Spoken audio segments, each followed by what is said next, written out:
Hi, everybody, family, friends, everybody. This is Raghu back with another Mindrolling, and I'm back with Rabbi Naomi Levy, and welcome to the show. It's my honor to be here with you, Raghu. Thank you, thank you. Is that how you pronounce your name? Raghu. Raghu. Yeah, just the emphasis on the ra. Raghu. Yeah, it's a nickname that I got in India from my. The full name I got from my guru is like so unpronounceable to Westerners that I had to just take the first part of it, which now it's easy because if anyone says what, like an operator, I go Ragu spaghetti sauce, right? I know, it's like, but that's Raghu. Yeah, right. Um,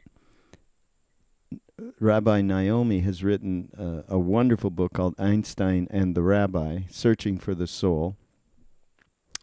And it's just chock full of so many different, like wonderful anecdotes and about your life, of course, and then some really great insights that people can use on a day-to-day basis for helping maneuver through this terrain of life that we're having right now, which is pretty interesting.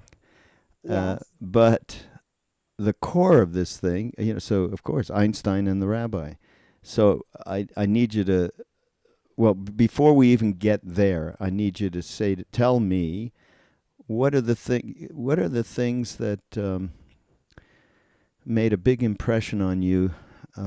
I mean, in reading the book, so you were I asked people what triggered you into a life on the path, basically, or understanding that there was a reality that we could realize that wasn't based on mind, ego, just that simplistic kind of thing. But of course, reading the book, you knew from 4 years old where you were going. So to say, just talk a little bit about your experience that turned you onto the path that you're on now. Well, I opened the book by saying that wherever I go, people always ask me, was your father a rabbi? And I always respond, no, my father was in the schmata business, which is another way of saying he was in the garment industry, but he was my rabbi. And he taught me from the youngest age. My bedtime stories were Bible stories, and he would schlep me to synagogue, and I would sit and play with the strands of his prayer shawl. And I can't explain why or how, but I can tell you that from the very youngest age, I knew I was going to be a rabbi. I wanted to be a rabbi. Did I know I was going to be a rabbi? People laughed at me. People scolded me. People told me, don't you know girls can't be rabbis? But I believed that I was going to be a rabbi. And I just felt it in my DNA, in my breath. Actually, a friend of mine from elementary school just sent this to me. I don't know if you can see this so well, but Yeah. this is my eighth Oh grade my God. yearbook. Eighth Okay. grade, and you see my favorite study is Gemara, which means Talmud study, and my ambition, rabbi. um, uh, it just was always Unbelievable. part of my life breath, always. And it was humiliating when I wrote that because everyone laughed. Mm, Um, but I was deadly serious. wow. This is in Brooklyn, right? In Brooklyn. Yeah, where, of course, the Orthodox Jews, there's many of them in Brooklyn. I can't remember which particular. Well, I grew up in a almost 100% Hasidic neighborhood called Borough Park. Oh, Borough Park, And right. I went to, I went to a more liberal elementary school, but I went to an Orthodox yeshiva high school where it wasn't okay to say, I'd like to be a rabbi. To Certainly say the wasn't something, least. it wasn't something I revealed to people. Yeah. It was just a secret. Yeah, It was I mean, a secret yearning. just so everybody knows, it is completely, from the Orthodox point of view, women cannot be rabbis, period. Uh, Right? Blasphemy. Yeah, Just pure blasphemy. blasphemy. Yeah. Yeah. So, yeah. So, Oh boy. Well, I don't often talk to people, by the way, that knew from that early age exactly that they were going on a path that was both their quote unquote career path, if you want to call it that, but more to the point, you knew exactly what you wanted to get, where you wanted to get inside yourself to become a different human, and through I that. do. I guess the only way I can put it is to just say it wasn't a career path and it wasn't even something that I needed to get.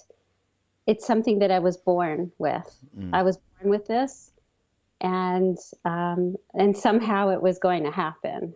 But I was definitely born this way. yeah. Born this way, as Lady Yeah. Gaga would say. I was born this way. Yeah.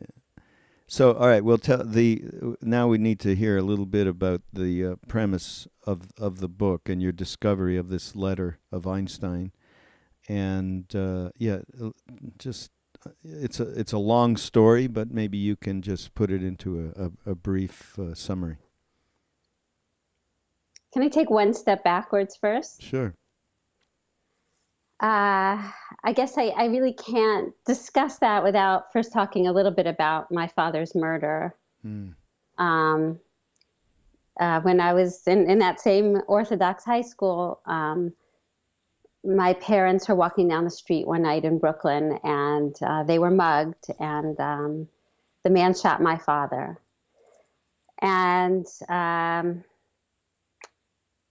everything, my world, everything that was stable crumbled. And suddenly just that word soul kept coming up over and over again. And I definitely, from that point on, from when I was about 15, became fascinated and maybe a little bit obsessed with the soul. What is the soul? Is it the key to the afterlife? Or is it something else as well? Is it the key to this life, here and now?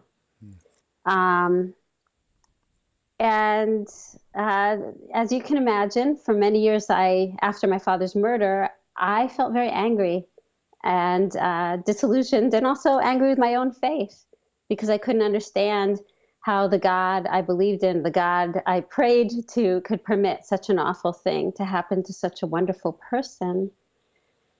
But then I started to see things very differently, and I started to feel the soul of my father in my life, and I started to have deeper sense of our unity, of the interconnectedness of all things.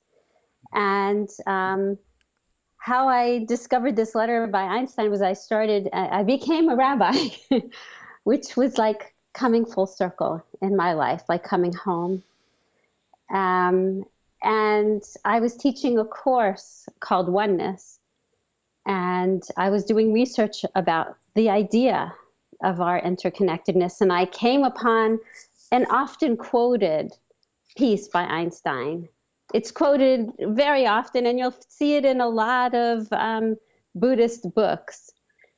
A human being is part of the whole called by us universe, a part limited in time and space. He experiences himself, his thoughts and feelings, as something separate from the rest, a kind of optical delusion of his consciousness. The striving to free oneself from this delusion is the one issue of true religion, of true religion. So I was teaching this, and what occurred to me was I needed to know the context of what Einstein was writing. Was this in a book somewhere? Was this part of a lecture? Where was he writing this? And I started to peel back the layers of this narrative, of this story, and it turned out it wasn't a lecture and it wasn't a chapter in a book. It was a letter that Einstein had written to a grieving father. And it said the father's name was Dr. Robert Marcus. And for some reason, I just went off on a tangent, and I needed to know who this doctor was and what Einstein had to do with this doctor. And then it became clear to me with more research that this doctor was actually a rabbi. which is how back in the day they used to call clergy doctor, like Dr. Martin Luther King Jr. And that this rabbi was grieving, but he wasn't just any rabbi. He was a truly remarkable man whose story has just become a footnote to people who quote Einstein's teaching. Einstein's teaching completely stopped me in my tracks because it totally pointed to everything that I've come to believe in my life about true religion, which is a connectedness that unites all things and all people in oneness. But when I started to uncover the story of this man named Rabbi Marcus, I realized he too was part of this journey, of my journey, and I guess now everyone's journey who happens to come by this book. Not buy the book, but come by the book. both, everyone. He was a rabbi who participated in the liberation of the Buchenwald concentration camp and discovered there 1,000 little boys, including a boy who was Elie Wiesel. And this rabbi, who had cared for so many children, upon his return to the States, lost his own child. And he lost his path in a way. And here was a man of spirit in a spiritual crisis. And who does he turn to? He doesn't turn to a rabbi. He turns to a physicist to ask a question about the soul. And this is the response he gets. And it's a response that I think is so poignant and so powerful. Totally. In fact, when you think, and I'm sure you're aware of what His Holiness the Dalai Lama has been doing with various scientists Yes. to just verify what they have been studying and creating, to me, a phenomenal reality or connection to what is our real reality, whatever you want to call it. Yes. And this this rabbi went to Einstein, basically, instead of, and you said in the book, he had access to great rabbinical minds, right? Yes, he was the political director of the World Jewish Congress. He had access to the greatest Jewish minds of his time. And look, we'll never know if he did reach out to any of them. I'm assuming he did get comfort from other people. But his quest was to seek out the one person who he felt knew more about the workings of this universe than anyone alive. And the response he got was mystical. It was mystical wisdom from a man of science. Totally amazing. There is so much in this book. We need a lot more than a 45-minute or hour podcast, whatever. But there's a few things in it that really struck me.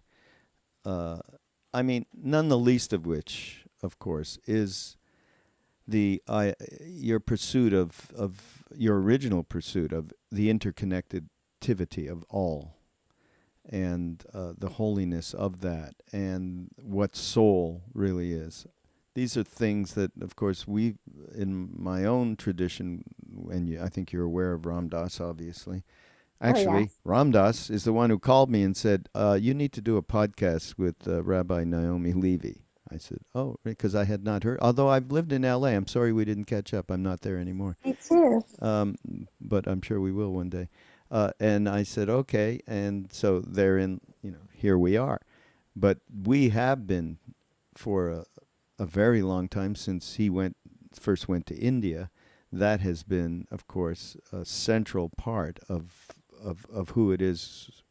That's the core of our whole lineage. Is the soul, is kindness, love, service, all of it. So it's all in this book. It's amazing.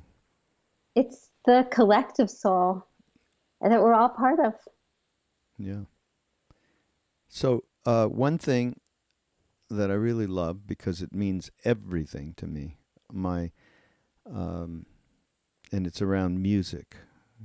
Just let me read a little of what you wrote. Music is holy. It bypasses the mind and goes straight to the heart. It gives us permission to cry. Sing a mournful song, and a heavy heart begins to soften and release its burdens. Sometimes the melody can lift you up. Sometimes it can break your heart. I believe our lamentations break God's heart too. When words don't suffice, there is a melody that can reach straight to heaven. Right? My whole life has been around music. My first, and I've told this a billion times on the podcast, but first uh, out of body experience, whatever, really deep meditative experience, whatever you want to call it, was sitting in a club with John Coltrane when I was a teenager, and he played my favorite things. Right? That everyone has something that does it. Unfortunately, I went to synagogue, and my family was conservative. My mother's first cousin, part of our family, was the head rabbi at Shar Shamayim in Montreal, where I'm from. Huh? Leonard Cohen's grandfather started that shul. I had so much connectivity that way. He was a hero of mine, and nothing, okay, except the music. Kol Nidre and some of the other incredible prayers that are sung during the high holidays and other times. Well, Raghu, I think you know from what you've read that part of my mission is to reach the souls who have had that experience, the experience of nothing, and to reach those souls and say, no, we're here to experience the nothingness, not the nothing. And part of that, I mean, part of my mission is to allow people to experience the oneness and the creator and the soul in music, to really see the heartbeat and the soul through music. And it's the kind of service that I lead is all musical, and sometimes ecstatic, and sometimes very meditative. But we're in the process of creating an album of Oh, prayer. A music producer, just so when you talk about synchronicity and things, um, a music producer came to my service, and he's a very, very well-known man. His name is Don Was, yeah, I know Don. and he said, "We're making an album." Mm, So wow, that's fun. that's also part of the journey. Is you just leave yourself open, and doors start opening. All right, but when I went to shul back then, all of the everything I went to, my father pushed me. I didn't have the same kind of relationship with my father that you did, okay? And it took, Yeah. yeah, it took him following me to India to see how my brother and I were doing. He was scared that we were getting taken away, maybe, by something or other, to actually have his life completely turned around, which is a whole other story that I've told. I do think that we're dealing with a whole new generation where nobody pushed them, nobody taught them, and they're yearning, and Yeah, no, absolutely. Yeah. and they're thirsty, and um, the wisdom is there. It just has to be tapped into.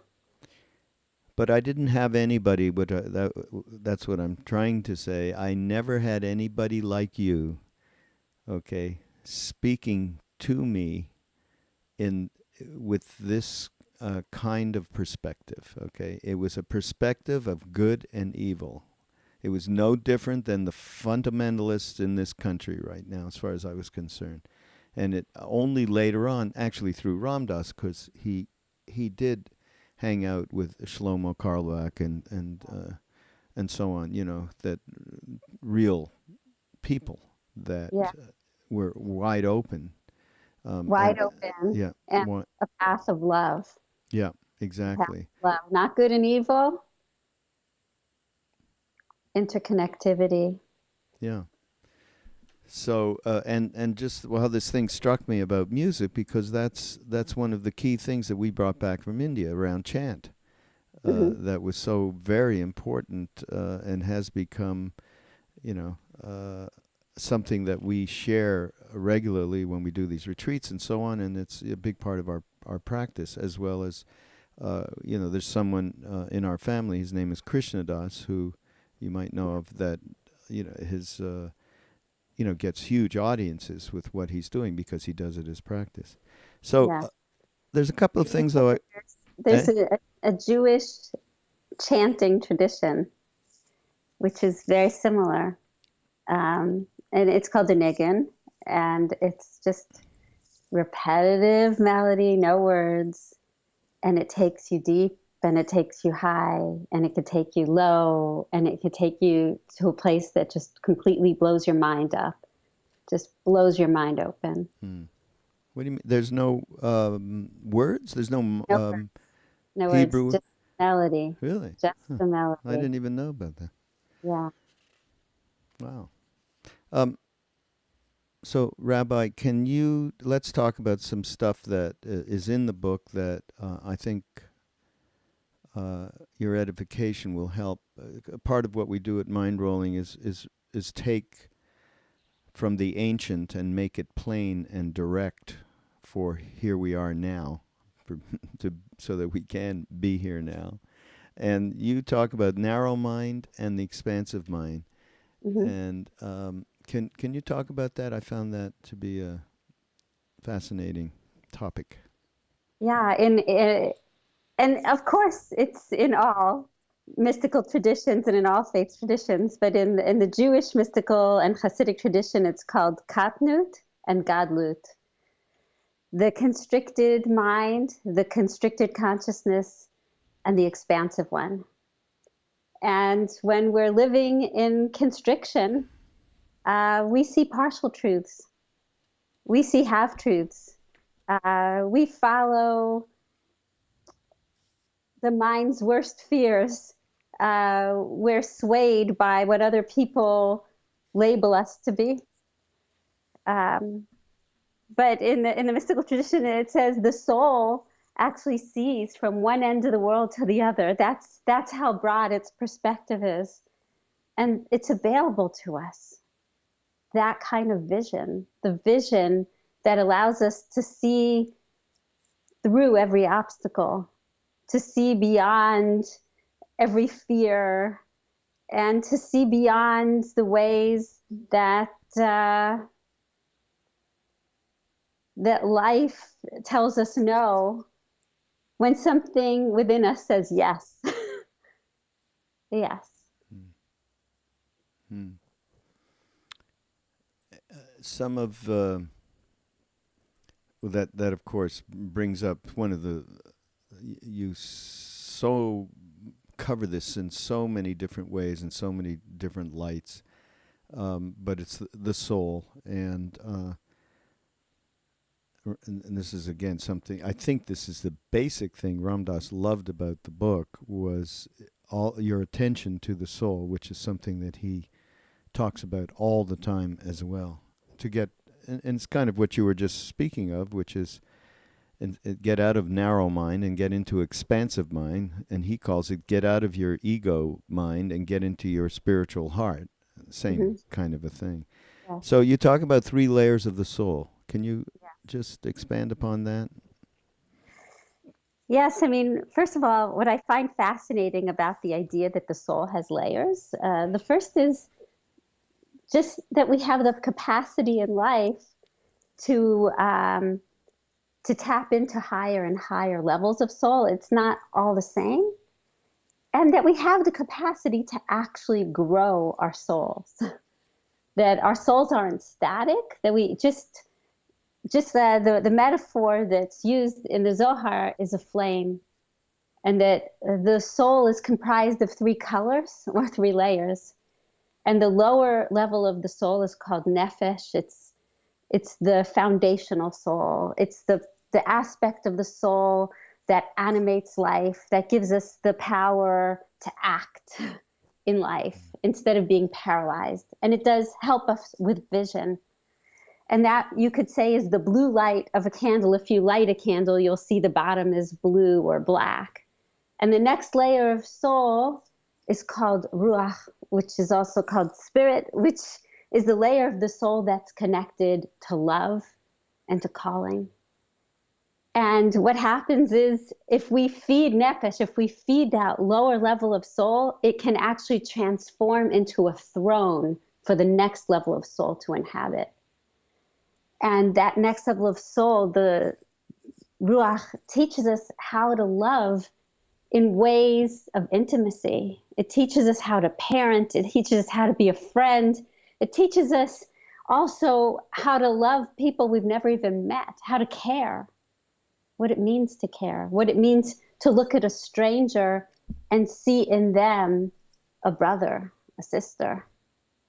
But it's that level of soul that also teaches us about call, about what we're called to do on a daily basis, and perhaps what's been planted inside us, what we were born to do.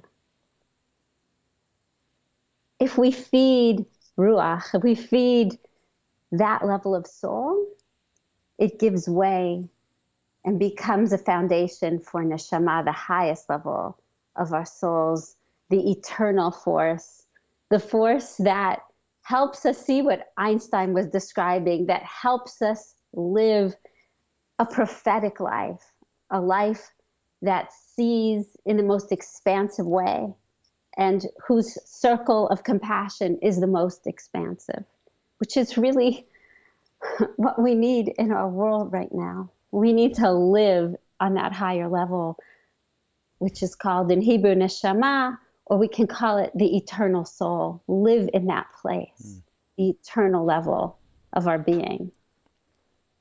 Could it also be called the one? Exactly. Yeah, that's so similar to... It's knowing the one and allowing the one to inhabit us. So,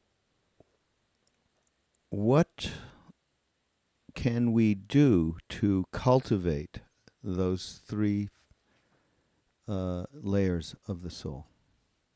Each layer, how do we cultivate it so that it realizes itself?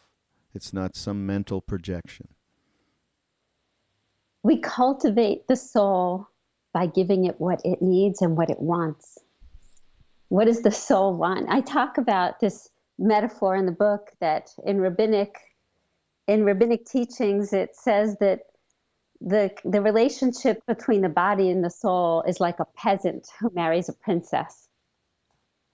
And the poor peasant, he wants to impress the princess, so he wants to give her all sorts of stuff.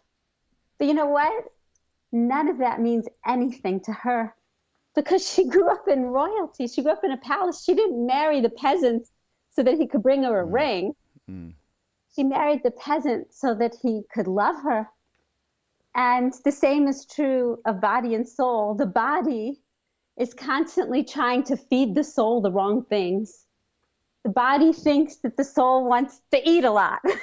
The body thinks the soul needs a new toy, a new electronics, a new house, a new kitchen, a new pair of shoes. We are constantly trying to feed the body when it's the soul that's hungry.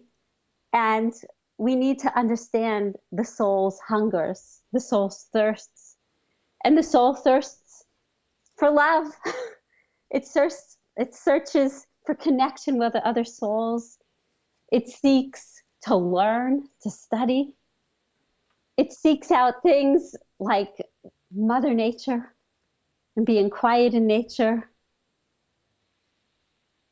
finding peace and elevation in music, prayer, a day of rest, for God's sakes, time to unplug from all this stuff that we're doing right now, to just be still enough to hear, to just hear the silent longings within us, to hear what the people in our lives are really trying to say to us, and to hear the voice of whatever you want to call it, the creator or the universe, however you want to call it, that's calling out to us, listen, return, come back to who you are, come back to what you were born to be, return to yourself, to what's planted inside of you. I call it in the book, taking a soul fee. We're all really experienced at taking selfies. But as we know, selfies don't tell you anything about the self, really. And they're always a distortion of reality, either because we pretend to be way happier than we really are, or because we're disproportionately large with a vast expanse behind us that looks disproportionately small.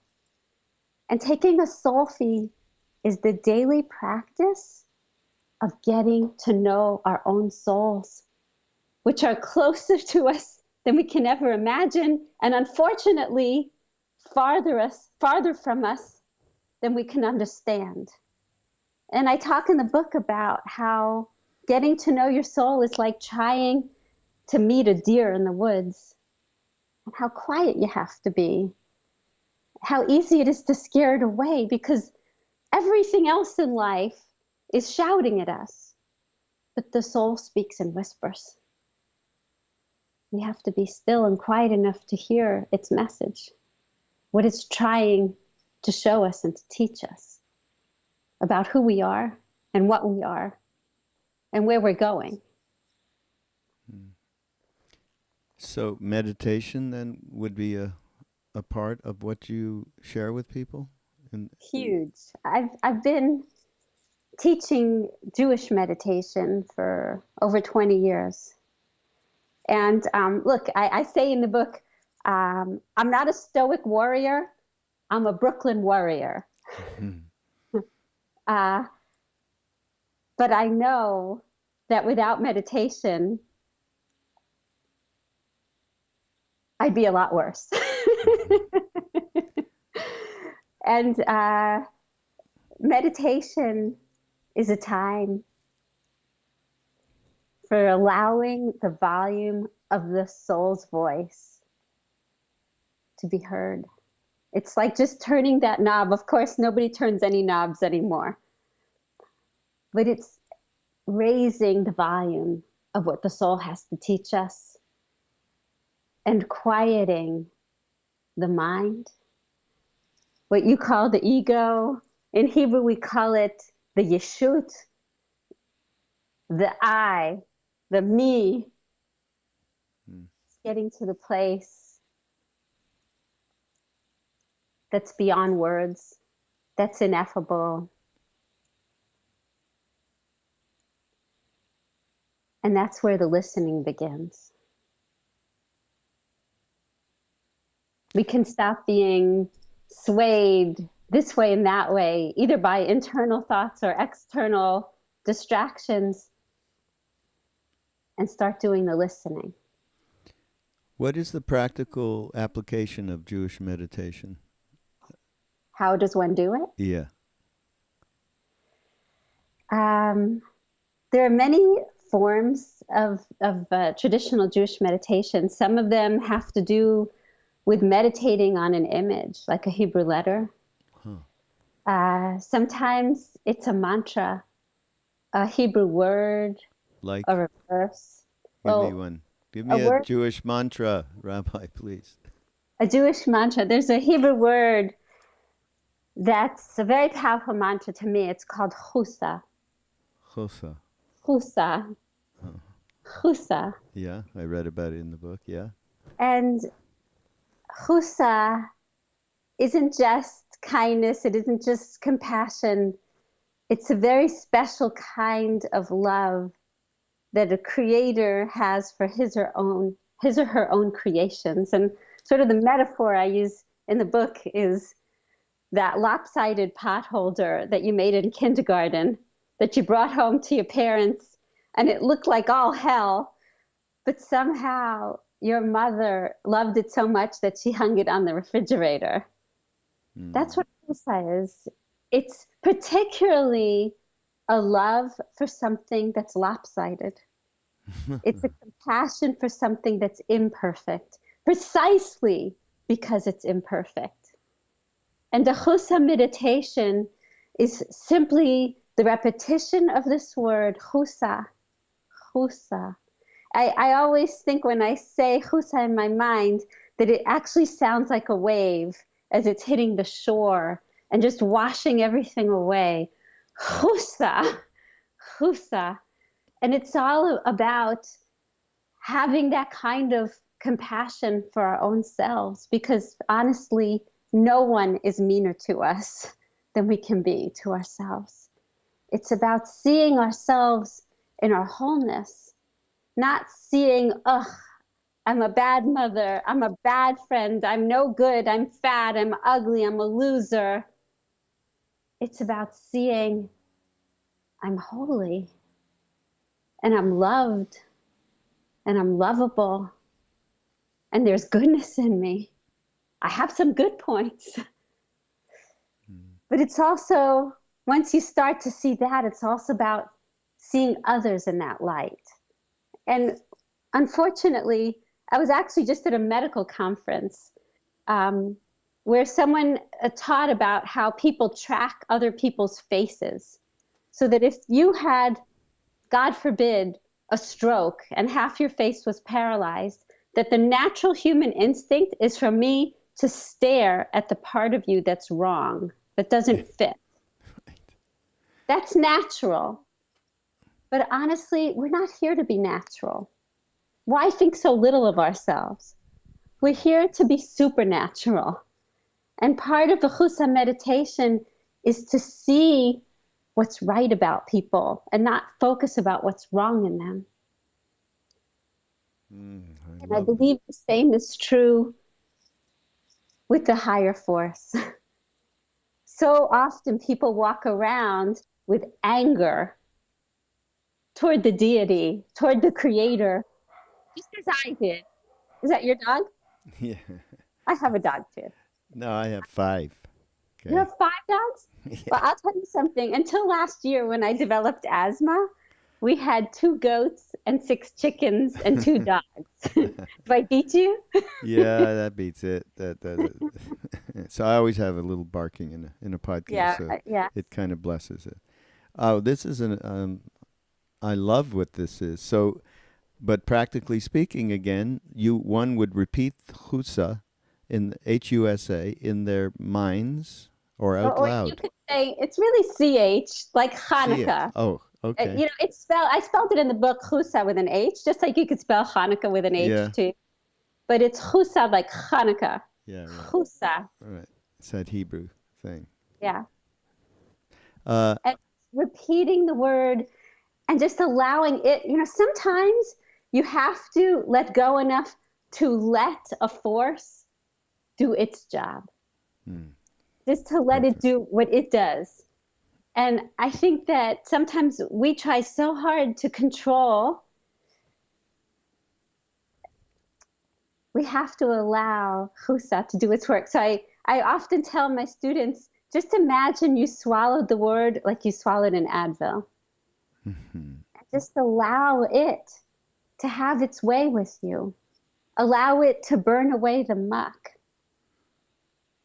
Be still enough to allow it to go where it needs to go. My husband bought us one of those Roomba vacuum cleaners. It's like a robot that just like schleps around your house vacuuming on its own, and it just goes where it wants to go, picking up the dust. So I just imagine that. Just imagine a holy word flowing through, and it knows where it needs to go. All you have to do is just let it in and be its partner. Yeah. It's so great because, as you speak about these things, I think of my own tradition and the stuff we do.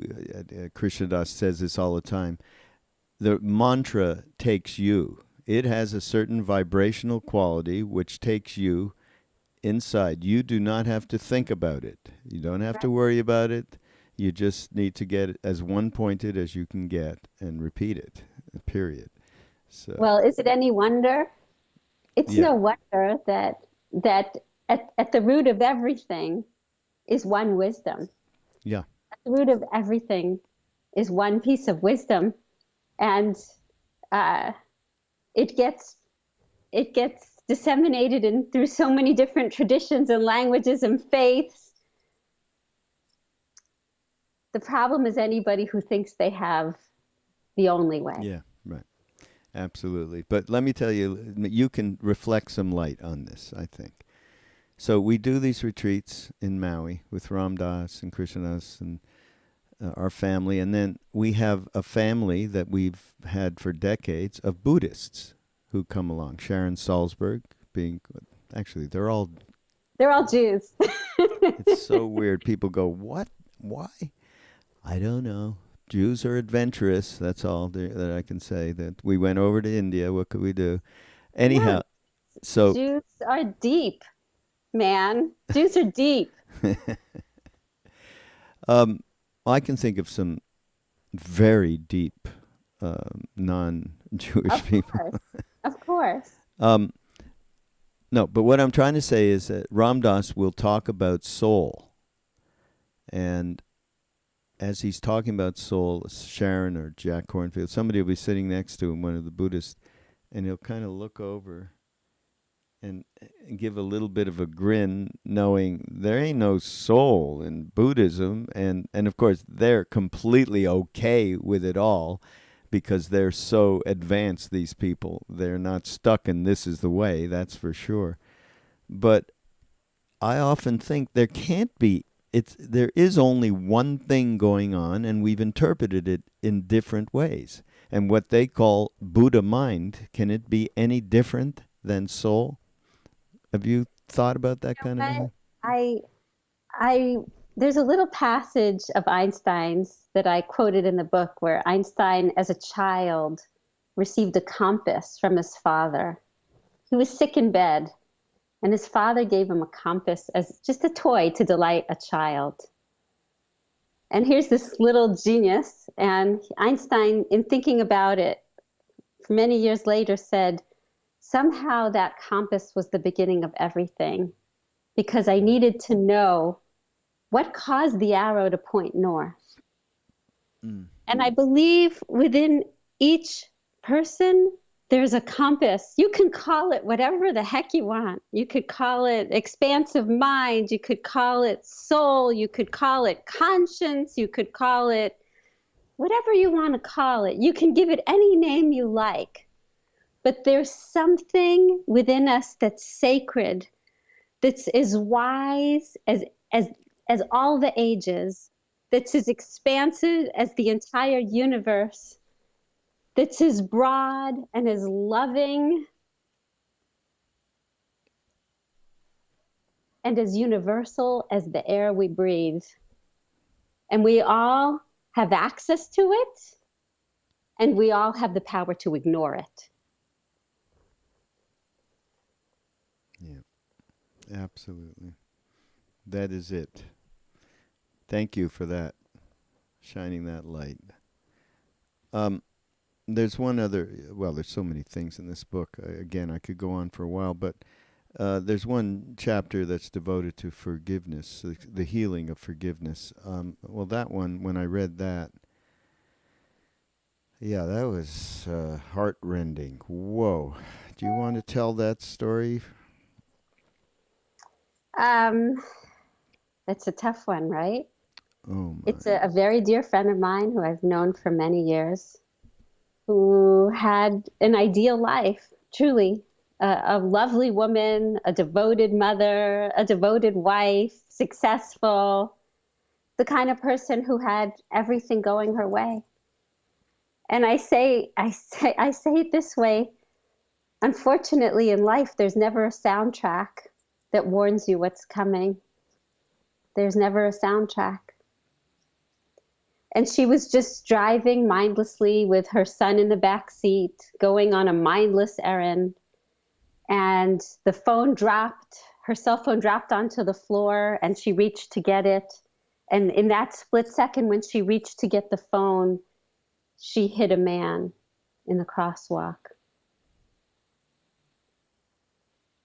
And that man died. And her life, as she knew it, was over. The life she knew was over. And she had to find a way to forgive herself. She had to find a way to do her penance. She had to find a way to believe that she was lovable. And she so wanted to ask forgiveness from this man whose life she had taken. And she was so praying every single day that she could ask forgiveness from his wife and from his son. And she didn't believe she could ever have any of that. And I met with her. I spoke with her many times. And one of the things I gave her was something called a kamea. Actually, let me see if I'm wearing one. I work in amulets. I write amulets for people. Oh. And it's magic. A kamea is simply a blessing, a prayer in a scroll that helps people to unite simply their inner reality, their innermost prayers, with their outer reality. And I told her what the Maimonides taught, the great Jewish philosopher. He said, if you have harmed someone who's died, you can go to their grave and beg forgiveness. And she said, I can do that? I said, yes, you can do that. And so she went to his grave and she poured tears.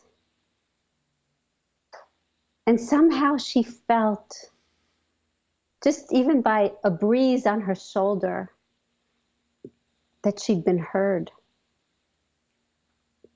That she'd been heard, that there was a meeting of souls. But his wife and his son, she just felt, how could they ever forgive her? How could they? And how could she learn to forgive herself? And she started slowly to, part of her requirement by the court system, her community service was to clean the beach and daily to shovel and, in an orange vest. And she began to speak out, to teach in public schools, to go to teach kids and their parents, hey, even looking at your phone for a second while you're driving, you don't realize it, but you're actually traveling the length of a football field, just reading one text. You're traveling the length of a football field blind. And then she began reciting the Psalms. I told her to start reciting the Psalms and praying morning and night. And she began to write her own Psalms. And she said to me, my whole life I was praying, but now I see what I didn't see then, that every word was written for me.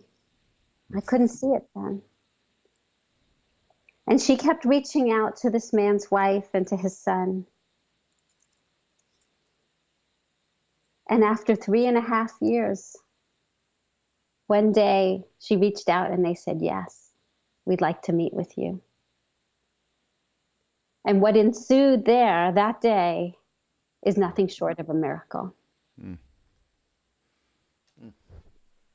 Because when she went to meet this widow, the widow had come equipped with notes. Wow. And Rachel just came and said, I need to just tell you how sorry I am that I took Jack's life, how sorry I am. And Hannah, the widow, said, I brought all these papers, but they're not very nice. I'm going to put them away now and let's talk. And in the end, that day ended not just with forgiveness, but with blessings and with embraces. Wow. Incredible story. Really incredible. Oh boy. Well, we're getting close to the end of our podcast, but there's something here that you put in, another thing from Einstein that I really want to have to share with people. Um, I guess it's where he lived in that home by the lake, I guess, before the war. Yeah, kaput. Kaput, yeah. Um, it was an essay where he articulated the foundation of his faith, you wrote. The most beautiful emotion we can experience is the mysterious. It is the fundamental emotion that stands at the cradle of all true art and science. He to whom this emotion is a stranger, who can no longer wonder and stand wrapped in awe, is as good as dead, a snuffed out candle. To sense that behind anything that can be experienced there is something that our minds cannot grasp, whose beauty and sublimity reaches us only indirectly. This is religiousness. In this sense, and in this sense only, I am a devoutly religious man. How great is that? So powerful. I mean, Rabbi, I never came across any of this material. I only have come across the most common things from Einstein. Yeah, like keep riding a bicycle, Yeah. Life like riding a bicycle. Yeah. And Yeah. to read these things is worth the price of admission, never mind the rest of the book. I mean, it is so fantastic. I'm glad you accidentally, came upon this, right? This whole thing with Rabbi Marcus was amazing. As I think we both believe, there's no accidents. Yeah. And, I pulled on a thread and it led to a tapestry that I didn't even know existed. Right. And I love what he says about how the mind can't comprehend it. It's something that comes to us indirectly from some much deeper place. Yeah. Wonder, mystery. It's something, I don't know if you know her. It's a good friend of ours named Roshi Joan Halifax. I don't know if you must try. You guys would have a great fun meeting. But that's her, talks about the mystery and respecting it and honoring it and loving it all the time. Especially, she does a lot of work with, has done a lot of work in the past with people who are dying and sick and so on. And, she certainly emphasizes that. Yeah, you should check her out. There's the other thing in here that, again, things that I really just, went, oh, wow, right, just the challenge of our time is that technology gives us false hope that we can be here and there at the same time, that we no longer need to choose. It's a hubris, a belief that nothing will suffer as a result of our multitasking. So I am the biggest offender in this. You're talking to me directly. Our thinking is suffering. Our creativity is suffering. Our relationships are suffering. Our work is suffering. Our bodies are suffering. Our emotions are suffering. Our driving is suffering. Our sex lives are suffering. Our souls are suffering. And I actually just recently did a podcast with a gentleman named Pico Iyer, who's close to the Dalai Lama, and wrote a book called The Art of Stillness. And he lives part of the time in Japan, has no cell phone, does not deal at all with any technology, and he's really taken up that one, that the spaciousness that is such a great part of Japanese culture and of course of Zen. And yeah, I'm a big It's so funny. offender. I was just in Japan, and I would tell you that there isn't so much more than in the United States. We were just there for 2 weeks. Everybody's like this. Yeah, Everybody has an iPhone in their face. If you're sitting in a restaurant, people aren't even talking to each other in yeah. Japan. They just sit like this. Well, they're not doing it here either. But But it's much more so there. I mean, yeah, the invasion of technology into personal space is much more so there than here. really. Well, Oh yeah. then there's another part of there that he's part of in Yes. Kyoto. I was Okay. no, Kyoto's pretty bad, but I was in a monastery. I was in a monastery where you get the point. Yeah, right. You Well, get okay. Well, let's take the good part of Zen yeah, and the yeah. stillness and spaciousness and install it more in our lives or in my life. That's what I'm talking to myself, actually. I love that word, install. like like a program. Yeah.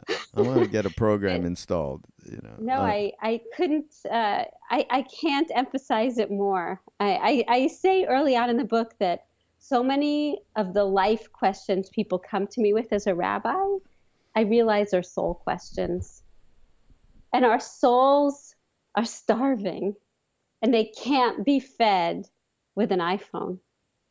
And we're we're running ourselves so thin that our relationships are for sure suffering, and our work and our ability to think clearly and to make any space for creative thought is suffering terribly. I just want We to, have the power to yeah, do something different. It yeah, isn't easy. It's yeah, a discipline.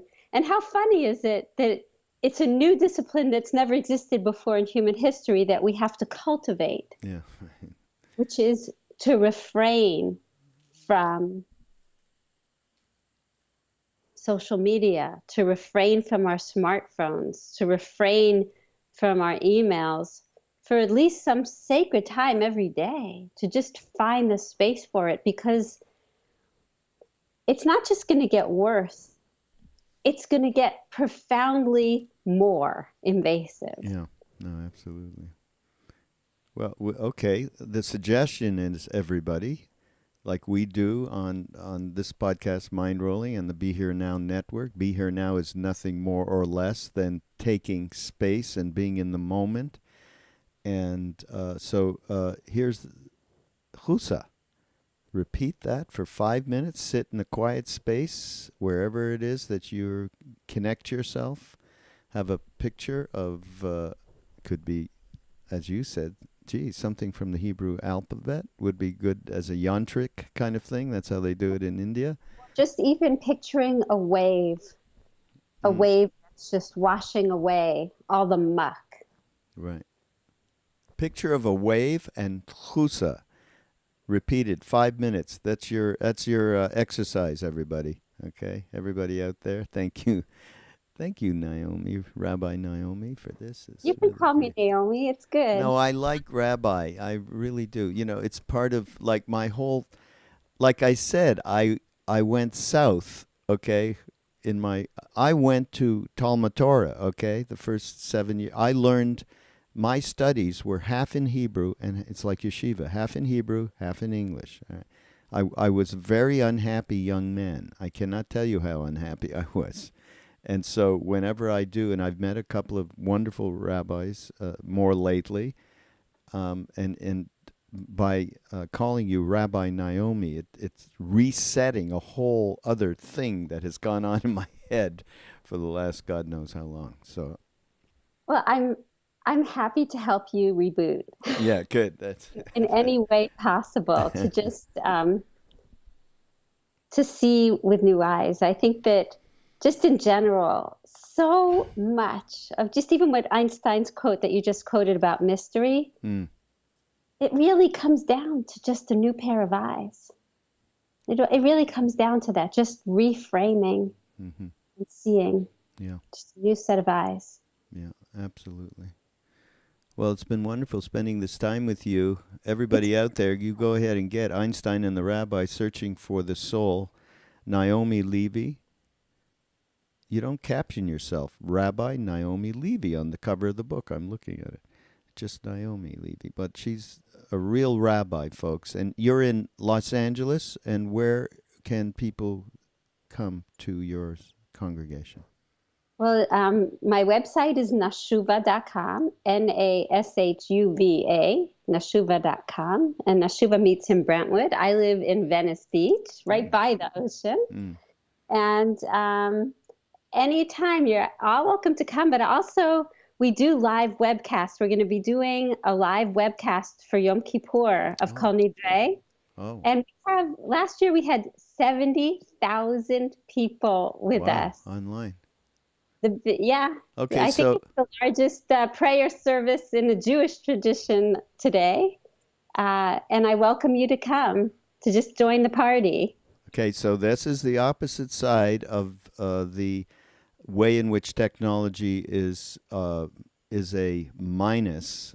There's also a plus, and the way it's a plus is, well, I was going to say, you'll be able to hear this podcast when you Yeah. subscribe to it on iTunes, and you get it on your smartphone, which you can listen to when you're on the plane or something. So that's or you can join Naomi in the Kol Nidre on the Day of Atonement, Yom Kippur.